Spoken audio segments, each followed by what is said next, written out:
The truth of the share market channel में आपका स्वागत है।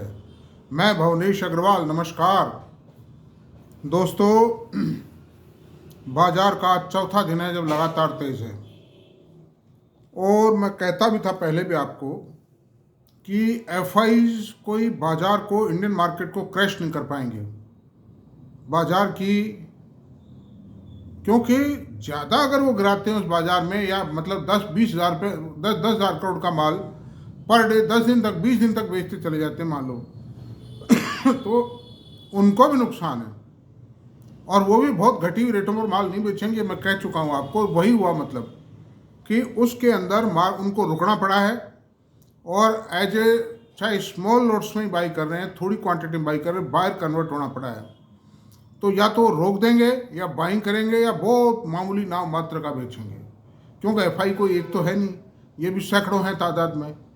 कभी कोई बेच जाता है, कभी कोई बेच जाता है, कभी कोई खरीद जाता है, लेकिन नेट जो सेलर की जो भारी हैवी सेलिंग थी उससे उनको पीछे हटना पड़ा है, और हटेंगे।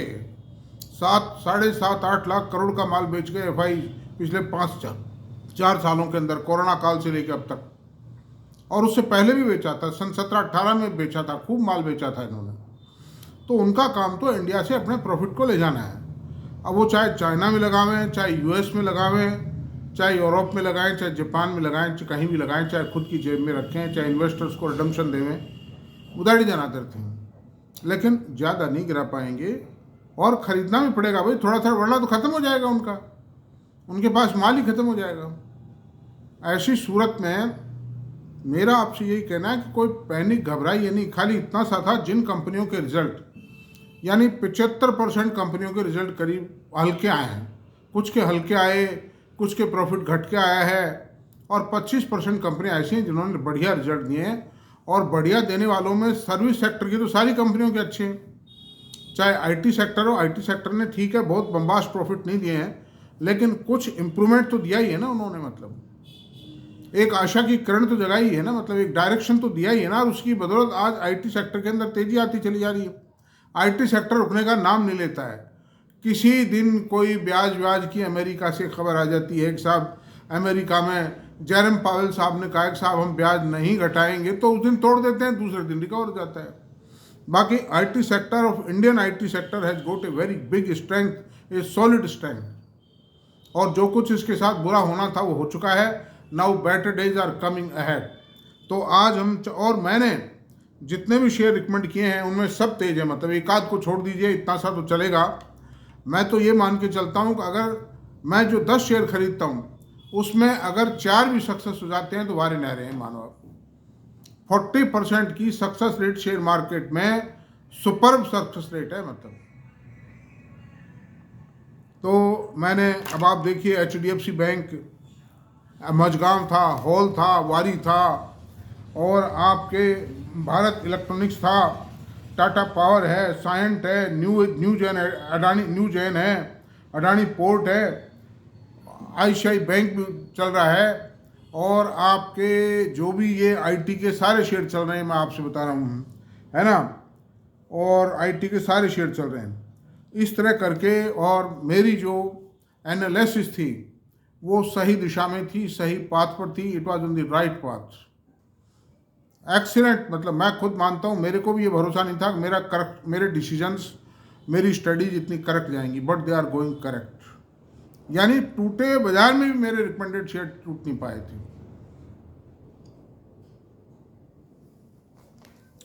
ऐसी सूरत में आज मैंने लौंग खा रखी मुंह में गले को बचाने के लिए, लौंग रख रखी। आप ये मत मानना मैं कोई जर्दा गुटखा खाता हूँ, ऐसा कुछ नहीं है। तो अब ऐसी सूरत में आज हम एक शेयर के ऊपर का विश्लेषण करेंगे, उस पर मैं पहले भी कर चुका हूँ, आप ये ना माने, रिपीट कर रहा हूँ। हर every time I will tell you a new thing, I will add a new thing with the analysis of the share. और वो शेयर क्या है उसका नाम जानेंगे। लार्सन ट्यूब्रो भारत की सबसे बड़ी इंफ्रास्ट्रक्चर कंपनी है, और नॉट ओनली, और दुनिया की जानी मानी 5-7 कंपनियों में से एक है। अगर कोई 20,000 का करोड़ का ऑर्डर मिलना होता है तो वो तो एल&टी ले पाता है, और others are not able to qualify the tender conditions. जो ग्लोबल टेंडर होते हैं, इतने बड़े टेंडर जो होते हैं, लेकिन उस ग्लोबल टेंडर में भी L&T विक्ट्री होता है। गल्फ कंट्रीज में दुनिया भर के काम है, 35% workload is from gulf countries with L&T। तो आज हम इंफ्रास्ट्रक्चर की बात नहीं करेंगे, आज हम इसकी एक जो सब्सिडरी कंपनी है, इसकी 2 सब्सिडरी कंपनीज है IT सेक्टर में, कुल तो 3 है, L&T, LTI Mindtree, L&T technology और L&T फाइनेंस होल्डिंग। आज हम जो चर्चा करेंगे वो LTI माइंडट्री पर करेंगे। It's a jewel of the IT sector and jewel of the market and will prove to be highest rated share, सबसे कॉस्टली शेयर प्रूव होगा आने वाले सालों के अंदर ये हिंदुस्तान की स्टॉक एक्सचेंज के ऊपर। 1 पेड अप शेयर आज भी 6,200 रुपये कमांड करता है, मतलब रेट। और देखें कोई माई का लाल तोड़ के बताए इस शेयर को, ऑपरेटर भी तोड़ के बताए, देखें क्या हाल होता है उसका। वो झांकता ही रह जाएगा, दोबारा माल नहीं ले पाएगा बाजार से। तो लार्सन एंड ट्यूब्रो की कंपनी है कि होल्डिंग मतलब की सब्सिडरी कंपनी है। और L&T की जो 3700 रुपये का रेट है ना, उस रेट में से अगर L&T माइंडट्री, L&T टेक्नोलॉजी और L&T फाइनेंस होल्डिंग, इन तीनों का मार्केट कैप घटा दिया जाए, जितनी L&T खुद की होल्डिंग है खुद के पास में, उतने रेशो में अगर मार्केट कैप घटा दिया जाए तो L&T की जो पर शेयर प्राइस आती है अकेले L&T की स्टैंड अलोन की, वो ज़्यादा से ज़्यादा 1700-1800 रुपये आएगी, मतलब आधी रह जाएगी। यानी आधी स्ट्रेंथ जो है वो तीनों कंपनियों के L&T के मार्केट कैपिटलाइजेशन के अंदर। तो दिस इज अच्छा, ये जो LTI माइंडट्री है ये बनाए 2 कंपनियों को मिला के,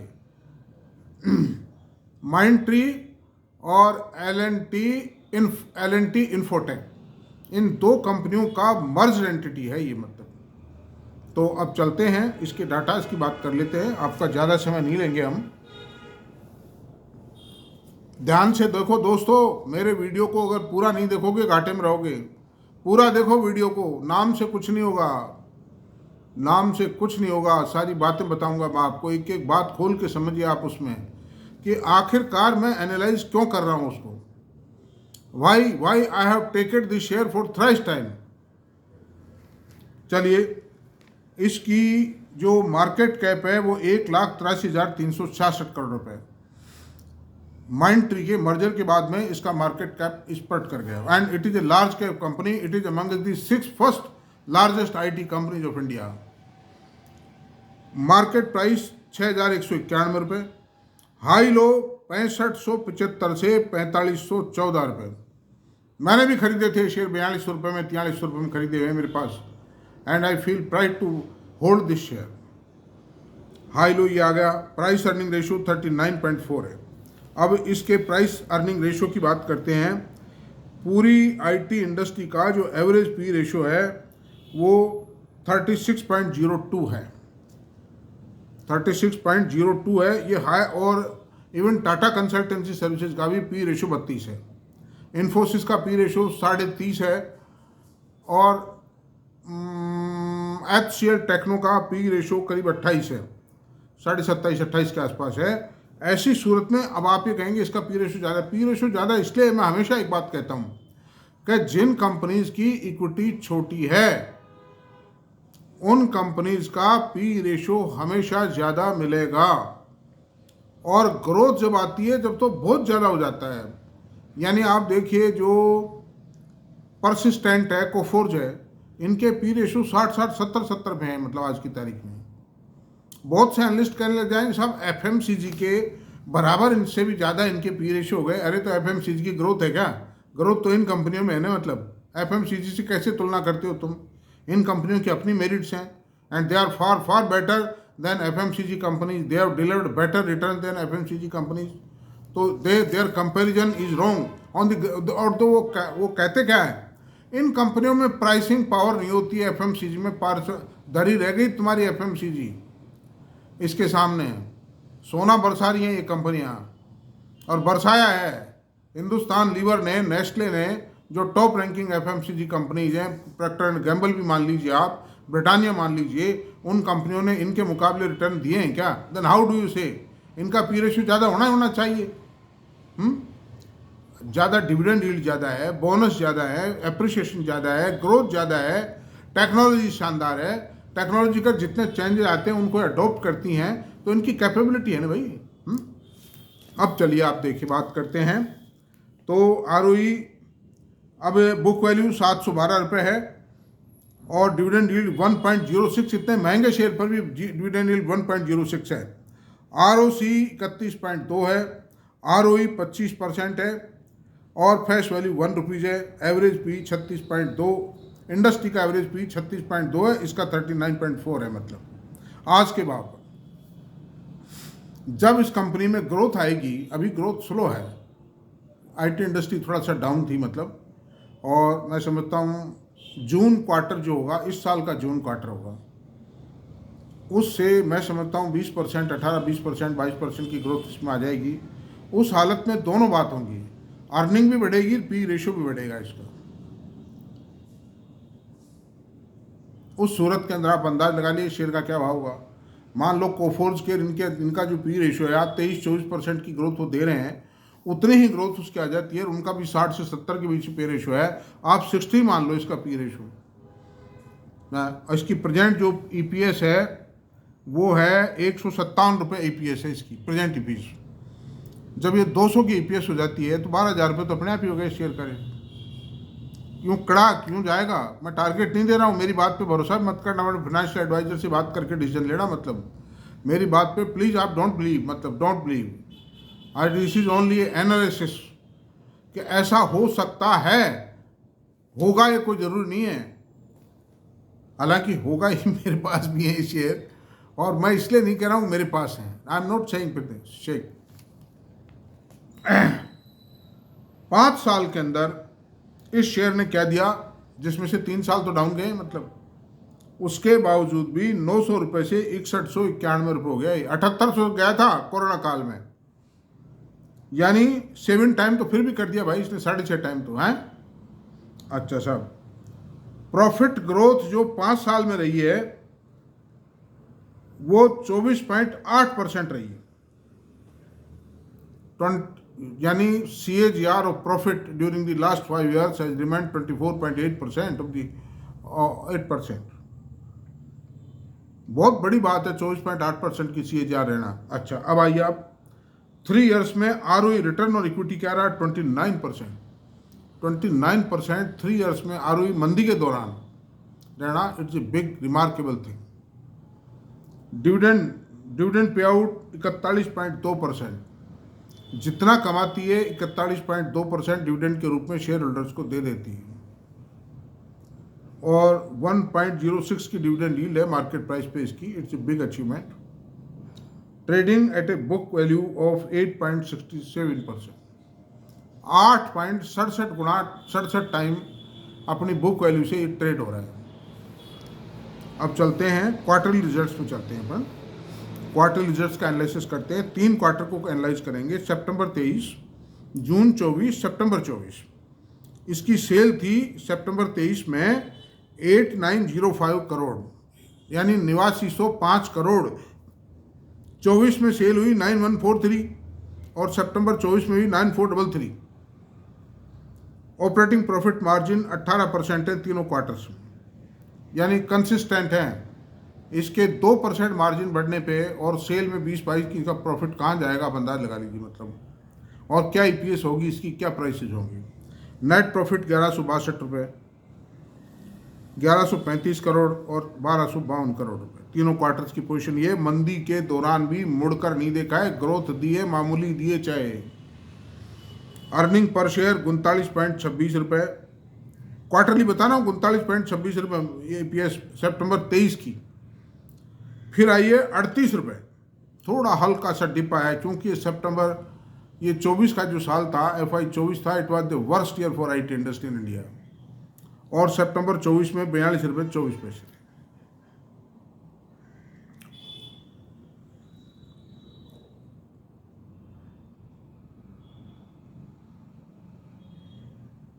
अब P&L की बात करते हैं। P&L में 3 सालों को कंपेयर करेंगे।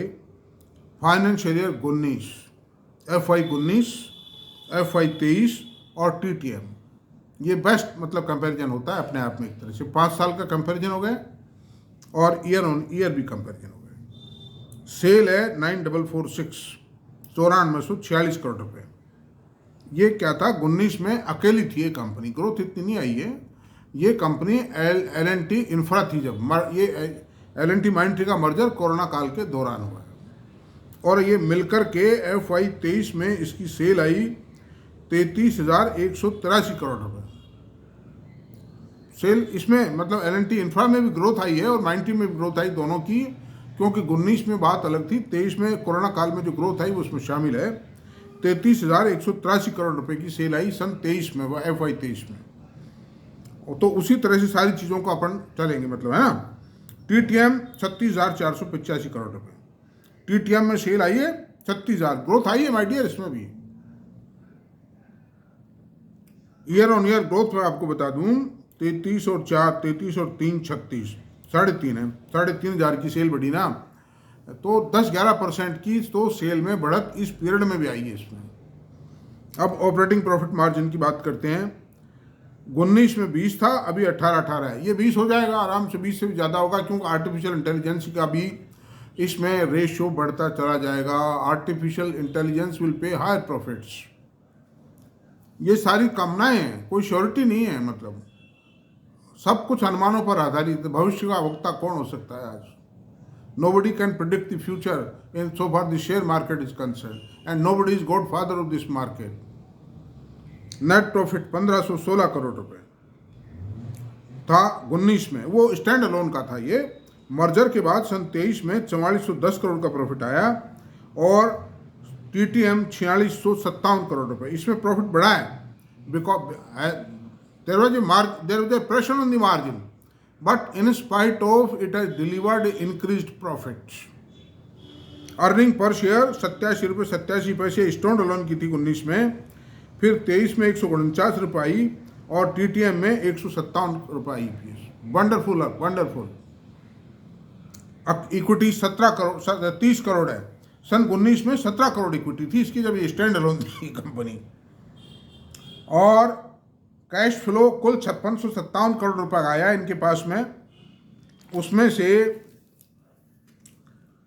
518 करोड़ रुपए का नेगेटिव कैश फ्लो रहा है, और ये उसके बावजूद रहा है कि इन्होंने इन्वेस्टमेंट और फाइनेंसिंग एक्टिविटीज़ पर 6187 करोड़ रुपया खर्च कर दिया। तो ये नेगेटिव नहीं माना जाएगा, it will be treated positive, because investment पे खर्च किया है इन्होंने। वर्किंग कैपिटल डेज 40 डेज हैं, they are quite in line with the IT industry, other IT industry. Holdings 68.60% management के पास है, FFI यानी L&T के पास है 68.60%, FFI 7.39% है, DII 14.79 है, गवर्नमेंट के पास 0.10% है, और पब्लिक के पास 9.09% है, और अदर्स के पास 0.02% है। आज FIDI बढ़ा तो ले में अपनी होल्डिंग, लेकिन माल मिले जब ना, मतलब आज 10,000 20,000 शेयर की डिलीवरी अगर कोई उठा ले, वे एक साथ खरीदारी कर ले डिलीवरी की, तो शेयर में 500 रुपये की तेजी आ जाती है इसमें। तो अंडर दी सर्कमस्टेंसेज और नंबर ऑफ शेयर होल्डर्स है 4,49,972। ये संख्या इसलिए ज़्यादा है, किसी के पास 10 शेयर हैं, किसी के 5 हैं, किसी के 20 हैं, किसी के पास 50 हैं। ऐसे प्राणी बहुत कम मिलेंगे आपको। मेरे पास ऐसा नहीं मेरे पास 10-20 हो, मैं कभी काम नहीं करता हूँ 10-20 शेयर में, कि 2-4 हज़ार शेयर एक साथ किसी के पास हों। बहुत कम लोग हैं, वो हैं लेकिन कम है। तो दोस्तों ये एनालिसिस करीब करीब मैंने पूरा किया है, और बस आप लोग तो इतनी मेहरबानी करें, खुद पर ही करें, मेरे पे तो क्या है, मैं तो कर चुका, मेरे को क्या मिलना है इससे, मैं तो सेवा के लिए निकला हुआ हूँ। तो आप इस वीडियो को पूरा देख लेना प्लीज़, बस यही है, अदरवाइज़ कोई सार्थकता नहीं मिलेगी। और ये सटोरियों के लिए, F&O इंट्राडे, इनके लिए ये चैनल नहीं है। माफ़ करना, मैं थोड़ा कड़क शब्द बोल जाता हूँ, कभी मेरी आदत है साफ कहने की, उनके लिए नहीं है, ये फंडामेंटली स्ट्रॉन्ग इन्वेस्टर्स के लिए है। मतलब I am here to help them. तो थैंक यू, आज इतना काफ़ी है, और अपनी बात आज समाप्त करते हैं। आपको ये वीडियो पसंद आया हो तो प्लीज़ इसको सब्सक्राइब करें, लाइक करें, शेयर करें, कमेंट करें। Thank you very much.